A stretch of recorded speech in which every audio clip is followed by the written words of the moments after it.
Terima kasih pemirsa, Anda masih di iNews Pagi bersama saya Camar Hen dan rekan saya Yasmin Atania. Pemirsa, perbaikan sejumlah jalan yang rencananya akan dilalui Presiden Joko Widodo saat berkunjung ke Provinsi Lampung terus dikebut. Namun kondisi ini tidak terlihat di ruas jalan rusak yang tidak dilalui rombongan kepresidenan.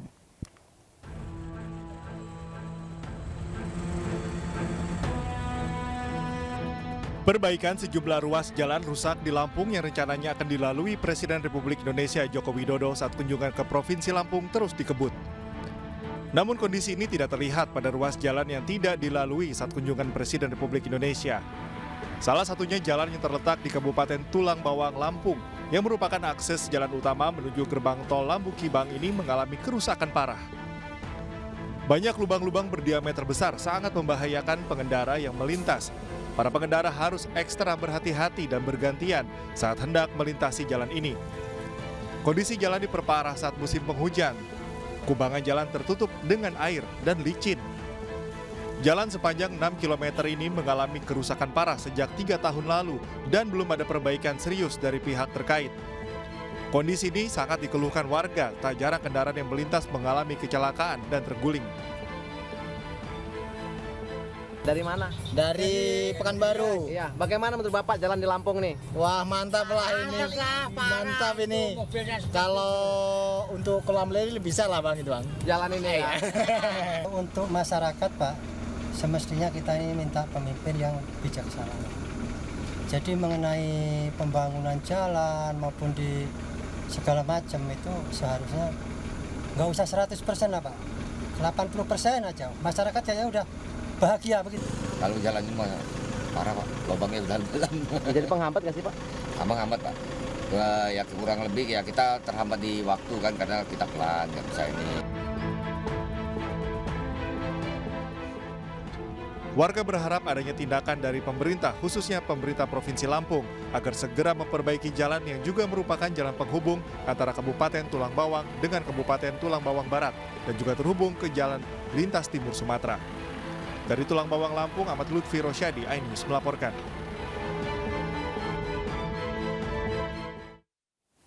Pemirsa, hari ini Presiden Joko Widodo dijadwalkan berkunjung ke Lampung. Presiden akan memastikan infrastruktur Lampung apakah benar seperti yang banyak beredar di media sosial. Ini kita baru mengumpulkan data-data jalan-jalan kabupaten dan kota, jalan-jalan provinsi yang rusak parah. Karena anggaran yang ada di provinsi maupun kabupaten kota tidak banyak diarahkan kepada pembangunan infrastruktur. Dan itu hal yang sangat penting sekali. Begitu jalan rusak, apalagi jalan produksi, akan mengganggu yang namanya komoditas itu, mobilitas orang, mobilitas barang, biaya logistik akan naik. Sehingga barang itu tidak bisa bersaing dengan provinsi lain, daerah lain, atau negara lain. Ini yang kita harus tahu semuanya, manfaat infrastruktur ada di situ. Saya ingin memastikan, saya besok mau melihat betul apakah yang ada di video, apakah yang ada di media itu benar. Ke informasi jelang pemilu, pemirsa, setelah beberapa kali bertemu dengan Ketua Umum Partai Gerindra Prabowo Subianto, Ketua Umum Partai Golkar Erlangga Hartarto menggelar silaturahmi politik dengan Ketua Umum PKB Muhaimin Iskandar. Pertemuan ini memperkuat sinyal bergabungnya Koalisi Indonesia Bersatu (KIB) dengan membentuk koalisi besar bersama Koalisi Kebangkitan Indonesia Raya (KKIR).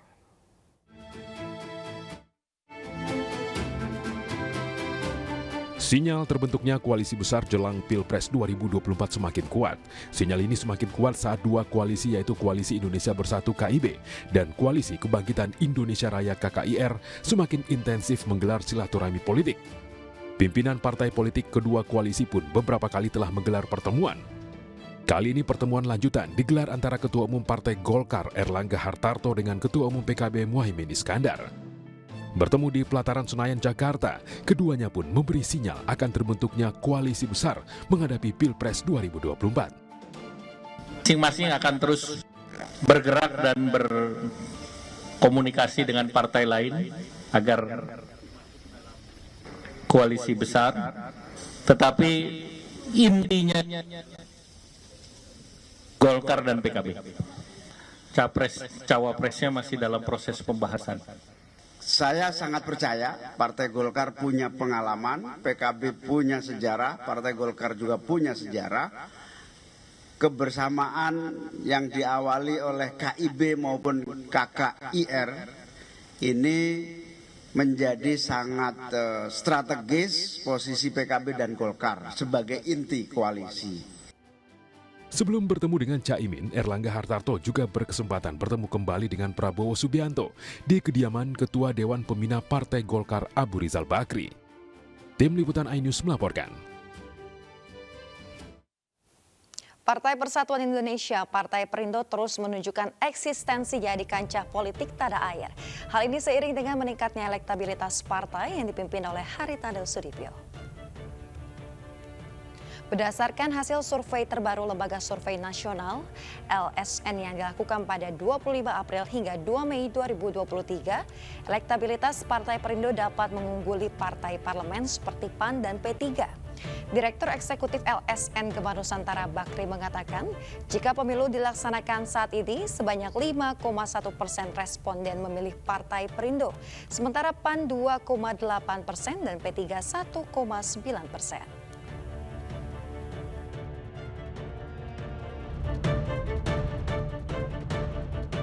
Dengan elektabilitas yang di atas parliamentary threshold sebesar 4%, Direktur Eksekutif LSN Gema Nusantara Bakri yakin Partai Perindo merupakan satu-satunya partai non-parlemen yang dapat lolos ke Senayan pada pemilu 2024 mendatang.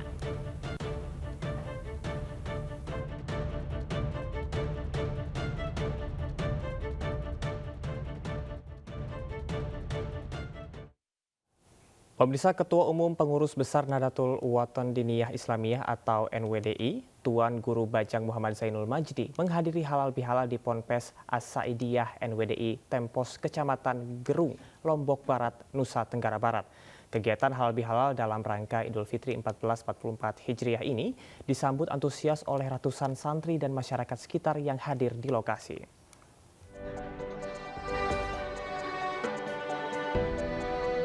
Ratusan santri dan wali santri serta masyarakat sekitar di Lombok Barat tumpah ruah mengikuti kegiatan safari dakwah halal bihalal dan tabligh akbar yang dihadiri TGB Muhammad Zainul Majdi.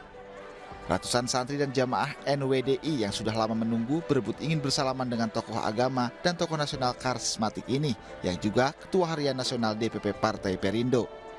Dalam sambutannya, TGB Zainul Majdi berpesan kepada NWDI untuk selalu menjaga kesatuan dan persatuan dalam bingkai ketakwaan kepada Tuhan Yang Maha Esa serta mampu berkontribusi dalam membangun bangsa dan negara.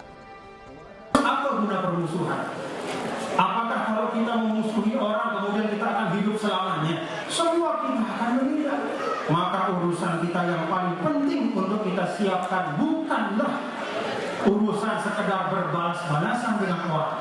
Beliau juga tadi berpesan dan masyarakat sangat senang atas apa yang dipesankan beliau untuk kompak utuh bersatu untuk meraih dan merajut masa depan yang lebih baik.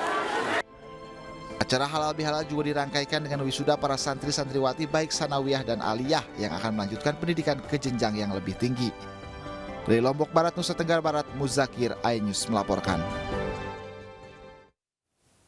Pemirsa, Gubernur Jawa Tengah Ganjar Pranowo mendatangi Pondok Pesantren Giri Kusumo di Kabupaten Demak, Jawa Tengah.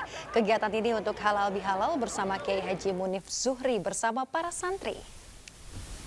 Kedatangan Gubernur Jawa Tengah ke Pondok Pesantren yang didirikan sejak 1868 oleh Syekh Muhammad Hadi bin Thohir disambut pengasuh Pondok Pesantren Giri Kusumo, Kiai Haji Munif Zuhri alias Mbah Zuhri, serta para santri. Selain untuk halal bihalal usai lebaran, Gubernur Jawa Tengah ini juga belajar berbagai hal dengan Mbah Zuhri, seperti memajukan pendidikan keagamaan serta merawat kebangsaan. Selama ini sosok pengasuh Pondok Pesantren Giri Kusumo ini dikenal memiliki komitmen memajukan pendidikan keagamaan pesantren yang bekerja sama dengan berbagai praktisi pendidikan dari lingkungan kampus.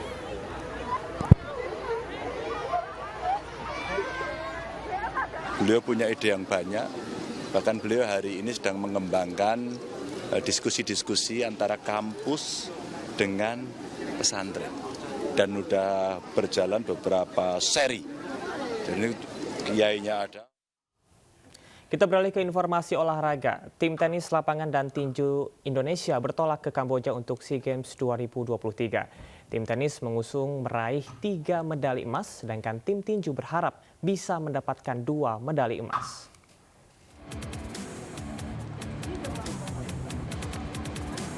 Tim tenis lapangan Indonesia untuk SEA Games 2023 bersiap bertolak ke Kamboja dari Bandara Soekarno-Hatta, Tangerang, Banten.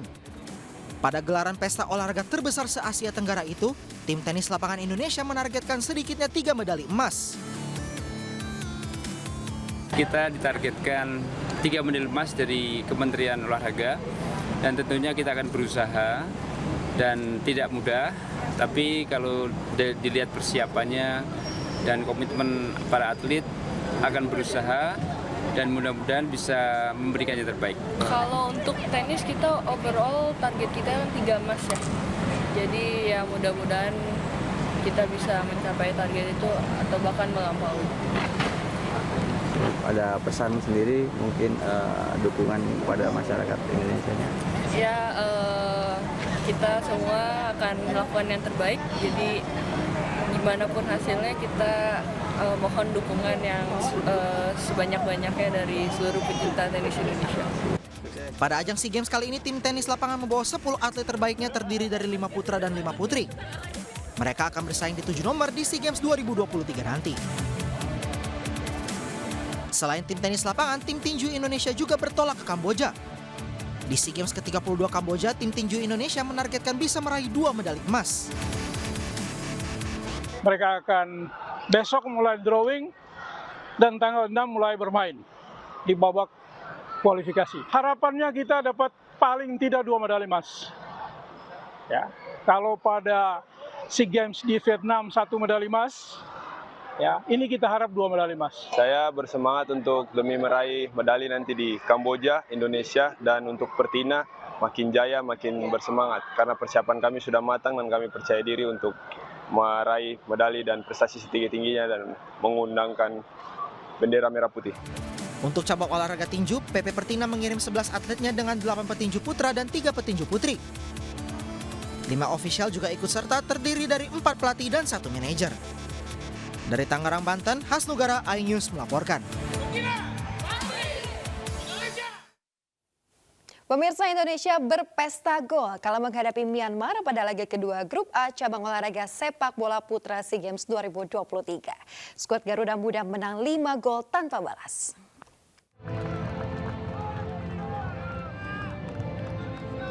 Indonesia berpesta gol kala menghadapi Myanmar pada laga kedua Grup A cabang olahraga sepak bola putra SEA Games 2023 di Olympic Stadium Phnom Penh, Kamboja. Keran gol Garuda Muda dibuka pada menit ke-19 lewat Marcelino Ferdinand.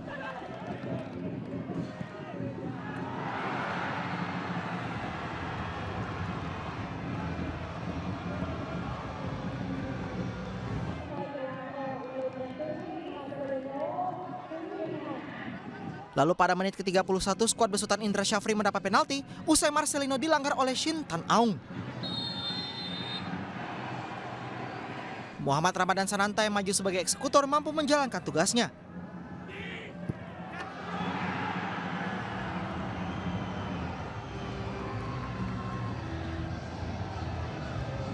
Indonesia kemudian mencetak gol ketiga pada babak kedua, tepatnya pada menit ke-59 lewat aksi individu Ramadan Sananta.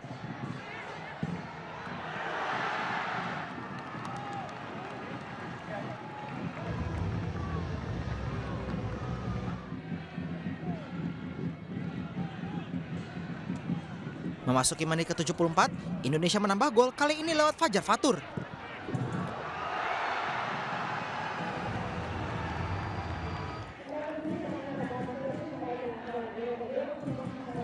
Pesta gol Garuda Muda kemudian ditutup gol dari Titan Agung pada menit ke-87.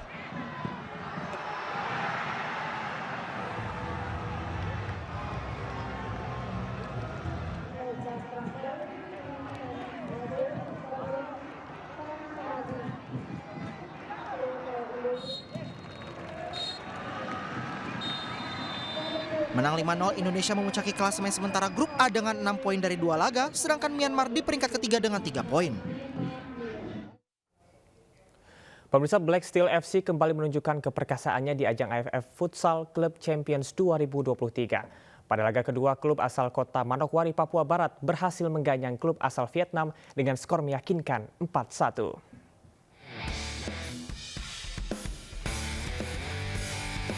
Tim futsal asal kota Manokwari, Papua Barat kembali menunjukkan keperkasaannya di ajang AFF Futsal Club Championship 2023. Tampil menyerang sepanjang laga, Black Steel FC mampu menghujani gawang Tai Son Nam dengan 4 gol yang hanya mampu dibalas 1 gol. Laga yang digelar di Thailand ini menjadi misi balas dendam Black Steel FC. Setelah pada ajang AFF Futsal Club Championship 2016 di Myanmar mampu dikalahkan oleh klub asal Vietnam tersebut. Kemenangan meyakinkan dengan skor 4-1 ini, Black Steel FC menjadi klub pertama yang berhasil lolos ke babak semifinal AFF Futsal Club Championship 2023. Laga Black Steel FC di semifinal AFF Futsal Club Championship 2023 dapat Anda saksikan secara live streaming di RCTI Plus dan Vision Plus. Tim Liputan iNews melaporkan.